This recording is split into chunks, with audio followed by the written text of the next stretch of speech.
kalau apa ini konten disampaikan sama Timothy Ronald ya, mungkin dia sampai ini lo orang miskin nih yang berharap nilai dari uang itu naik gitu kan. Padahal sebenarnya ketika lo dapet gaji naik itu, pendapatan naik, lihat inflasinya berapa persen.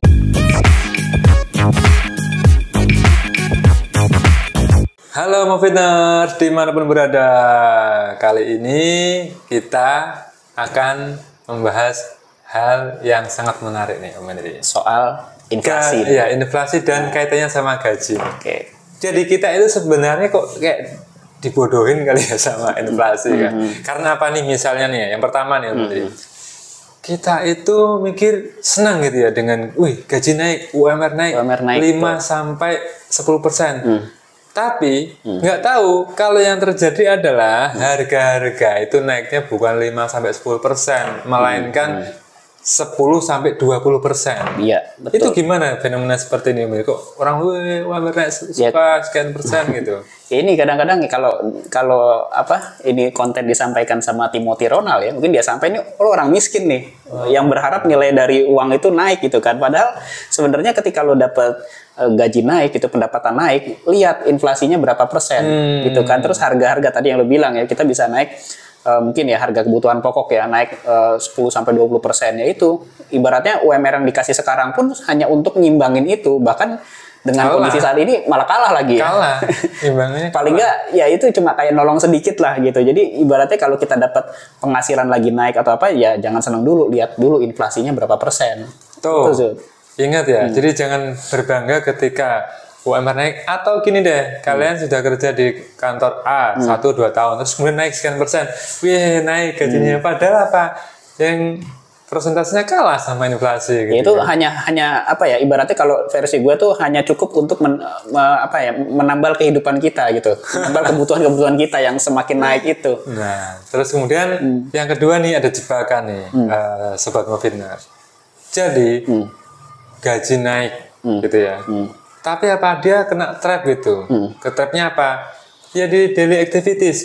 Gaji naik yang misalnya dulu jarang ngopi, kemudian ngopi-ngopi. Terus kemudian dulu sukanya makan di warteg atau pinggiran jalan, sekarang nggak maunya di junk food dan sebagainya. Otomatis apa?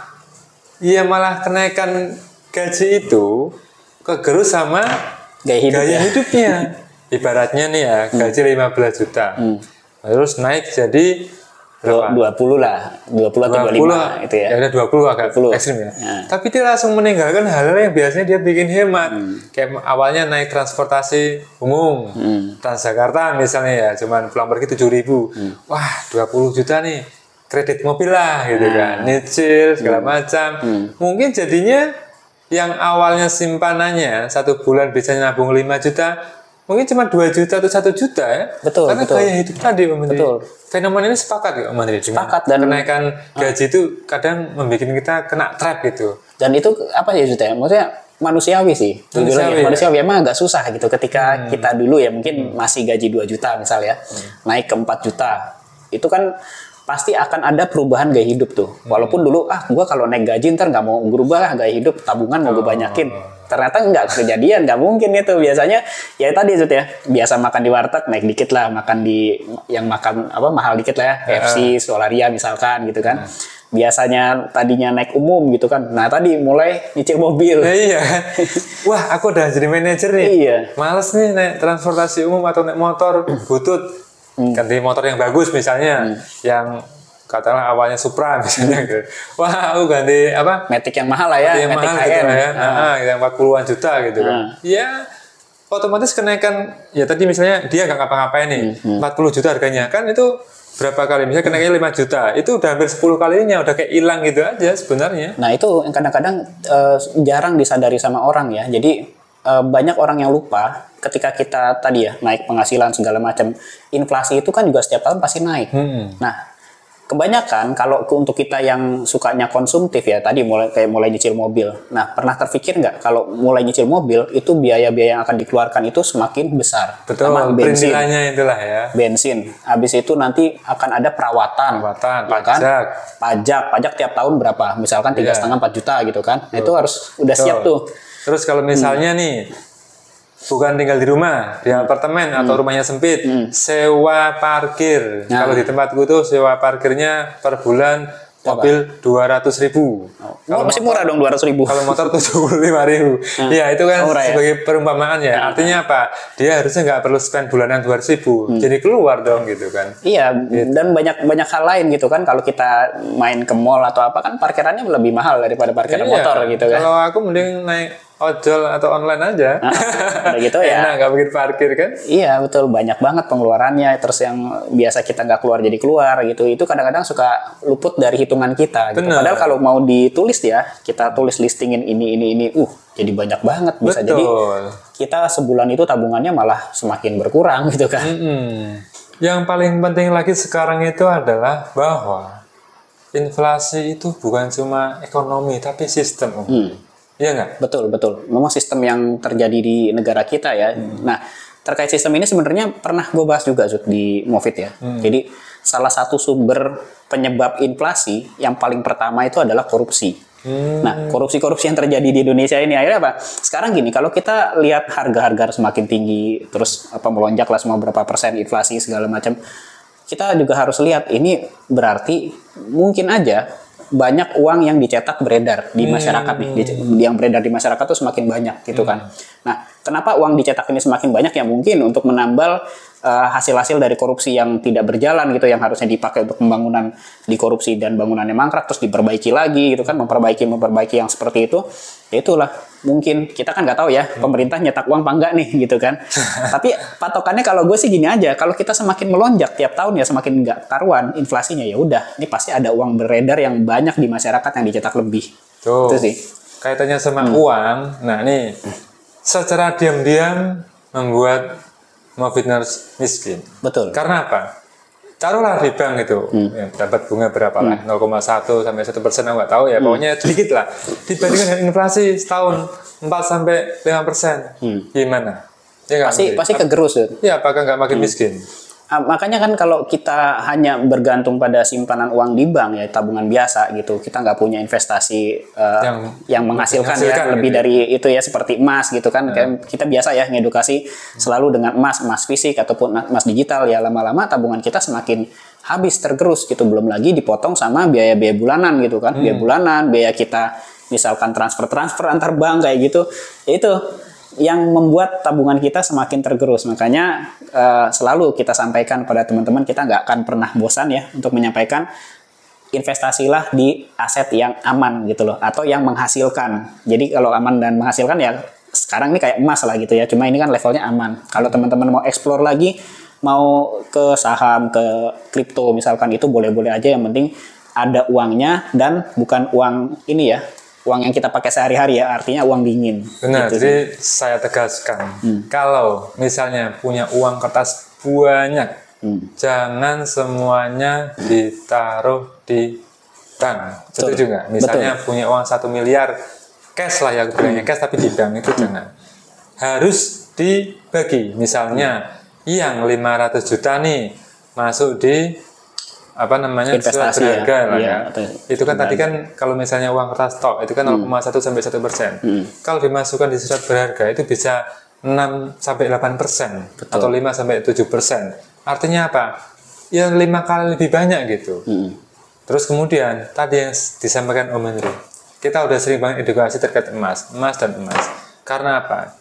Ya emas adalah salah satu tools atau media lah ya untuk menjaga inflasi. Jadi jangan khawatir, kalian punya uang sekarang misalnya 1 miliar, 10 tahun lagi, ya mungkin harusnya lah ya, jadinya 3 miliar atau 4 miliar. Tapi kalau ditaruh aja di bank malah menyusut. Tapi kalau tadi sebagian ditaruh di saham, emas, minimal ada peningkatan. Cuma sorry ya, kalau saya bisa jadi malah turun sih. Iya. Karena tapi tergantung. Itu kalau nggak kita biasa main atau tahu ahlinya ya. Iya gitu sih. Hati-hati lah. Nah jadi tetap harus ya proporsional lah ya. Kita harus tahu kalau jangan sampai tabungan membuat Moviners miskin, itu aja sih. Yang paling penting untuk digarisbawahi. Karena apa ya, tadi barang-barang naik. Tadi masa keuangannya sama terus malah menyusut kan nggak lucu ya. Harus ditaruh di hal lain, instrumen lain yang growth-nya itu ada, nggak malah growth itu kan naik gitu ya. Ini malah turun gitu. Banyak orang yang nggak menyadari. Makanya kita selalu mengedukasi ke siapapun ya, terutama Sobat Mo Fitness untuk minimal menyisihkan lah kalau memang uangnya ngebas untuk beli emas apapun itu, bahkan saham juga nggak apa terserah. Yang penting jangan sampai di satu keranjang yang sama gitu ya. Jadi ya itu harus dikembangkan. Nah tadi kan kita udah ngobrolin juga Zut ya soal apa tadi kita harus invest segala macam.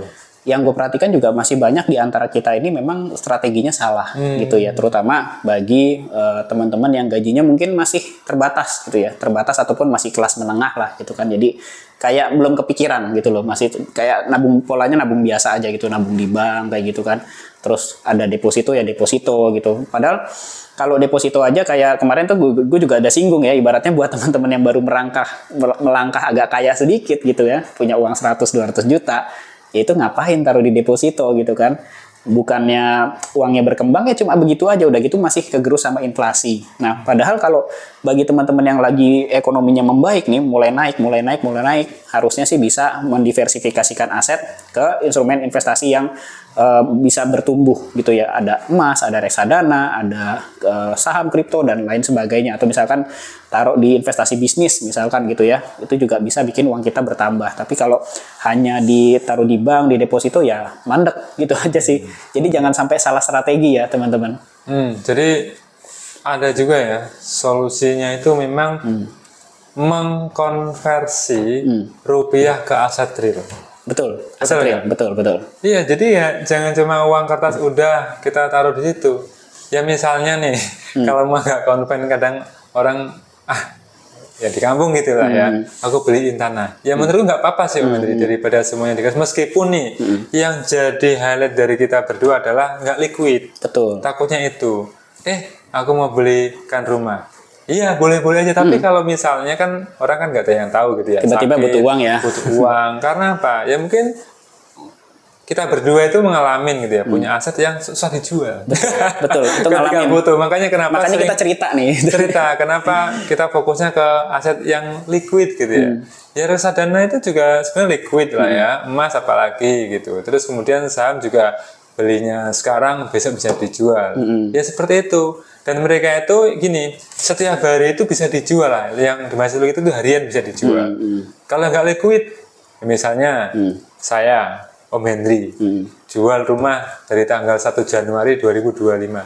Sampai sekarang nggak ada yang beli. Bahkan ada kan lebih ya, bisa 2 tahun 3 tahun. Saudara itu jual tanah gitu dari tahun berapa ya? 5 tahun kayaknya. 5 tahun baru laku tuh. Belum juga. Belum juga. Karena kan nilainya besar Om Henry. Makanya tadi benar juga. Jadi kalau misalnya kita punya emas nih, emas itu misalnya punya emas 3 kilo. Ada aja yang beli. Kalau emas itu udah pasti. Iya kan? Lebih tepatnya memang pasti kita jualnya tuh bisa ada yang beli gitu kan. Kita bisa jual misalkan ke Antam, ke toko emas yang besar. 3 miliar bukan? 3 kilo. Iya, itu mah biasa. Kadang gini, emas yang ratusan puluhan kilo gitu ya, ratusan kilo itu juga masih beredar di masyarakat. Banyak yang punya. Biasanya corporate punya. Corporate itu kan uangnya bisa puluhan ratusan miliar. Dia itu mendiversifikasikan asetnya, karena kan gini, kayak dulu kantor gua aja, dia punya uang kayak 40 M gitu ya, dia taruh deposito. Terus berapa puluh M lagi taruh di aset apa lagi. Ada juga yang diberikan emas, biasanya emas batangan. Nah, itu untuk jaga perusahaan ini supaya tetap aman gitu. Nah, itu adalah salah satu tadi ya, melanjutkan pembahasan dari Om Henry. Strateginya diversifikasi. Nah, makanya kita selalu edukasi gitu ya ke semuanya ya, ke Sobat Mo Fitness terutama untuk cobalah diversifikasi uang di tabungan, uang kertas misalnya berapa ya, 30%. Terus kemudian emasnya 30%.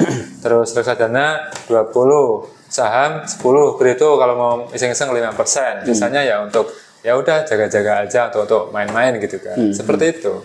Nah, jadi sebenarnya gini Sud ya, dalam kita mencari uang gitu ya, atau ya penghasilan lah seperti itu ya. Jadi jangan kejar nilainya berapa gitu, tapi kita juga harus lihat dari sisi inflasi gitu. Karena kalau inflasi semakin tinggi kan daya beli kita semakin menurun. Kalau gue sih mungkin patokannya gini nih. jangan lihat gajinya nanti naik menjadi 1 juta 2 juta gitu kan. Patokannya sama gram emas aja. Kalau misalkan kita bergaji 8 juta atau 9 juta, itu berarti kita patokannya dapat berapa gram nih kita digaji nih. 5 gram gitu ya. Kejar jangan 5 gram nih kalau gitu. Oh, supaya kita lebih aman lagi nih, cari gaji yang 10 gram gitu kan. Misalkan gitu. Contoh.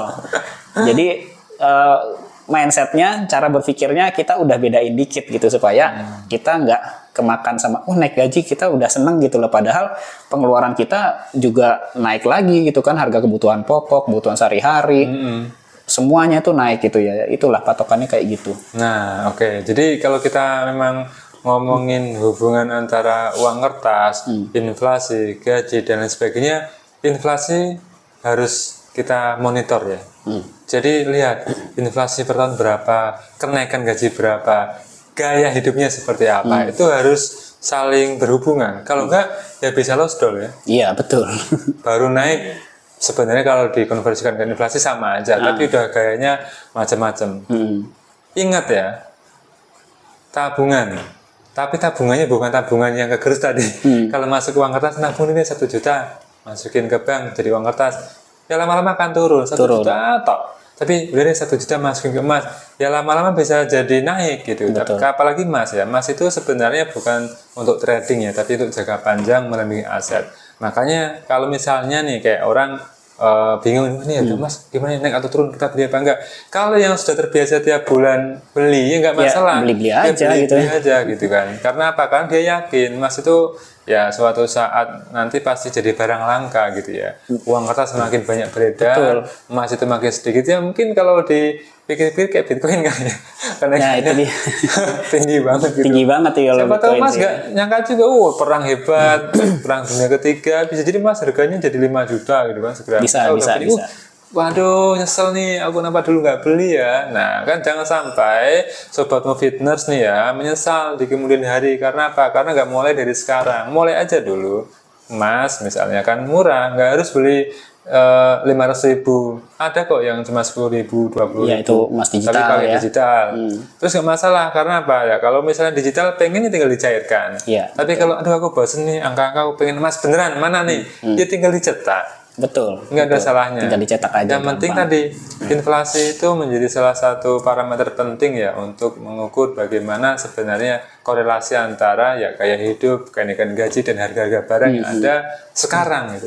Kalau misalnya Sobat Movitners nggak melihat patokan itu, nanti bisa ya tadi asal-asalan, tahu-tahu loh kok aku nggak punya apa-apa, uangku malah habis, hidupnya makin susah. Begitu sih betul. Jadi kesimpulannya adalah tetap pantau terus inflasi dan jaga kondisi keuangan kalian. Jangan lupa untuk selalu menyisihkan uangnya untuk diinvestasikan ke hal-hal atau yang bermanfaat, yang produktif. Jangan sampai wah aku mau nabung nih, nabung apa? Nabung beli motor, apa namanya, motor yang lebih bagus, mobil gitu. Itu kan konsumtif ya. Kadang-kadang kita kendaraan masih bisa dipakai masih bisa dipakai, tapi pengen yang merek baru gitu kan, pengen yang bukan merek baru, apa sih, tipe terbaru gitu kan. Iya, itu jangan sampai seperti itu ya, kecuali kalau uangnya benar-benar sangat berlimpah, dapat warisan 10 miliar mungkin lain cerita kali ya. Nah, satu lagi tuh yang suka lucu juga ketika harga emas naik, orang kan suka kadang takut gitu kan. Loh, justru kalau emas nggak naik, kalian harus khawatir nih teman-teman. Kenapa emas nggak naik gitu kan? Itu harus khawatir. Tapi kalau naik, berarti investasinya bagus. Makanya kan tadi bilang, kalau udah biasa beli mas, slow aja. Gitu ya. Ya anggap aja emang lagi apes. Kalau dulu punya duit 1 juta bisa dapat 2 gram misalkan. Sekarang ya dapetnya 1 gram doang. Ya udah. Tapi kan yang penting masih mampu tiap bulan. Betul. Itu sih. Oke ya, semoga apa yang kita sampaikan ini bermanfaat bagi Sobat Movitners dimanapun berada. Dan tetap untuk views ya channel kita, like, komen, dan share ke siapapun yang kira-kira bisa diajarin nih, tersadarkan dengan adanya konten yang kita bikin. Tetap tongkrongin terus channel Movit Indonesia, tempatnya untuk cari ilmu. Dadah.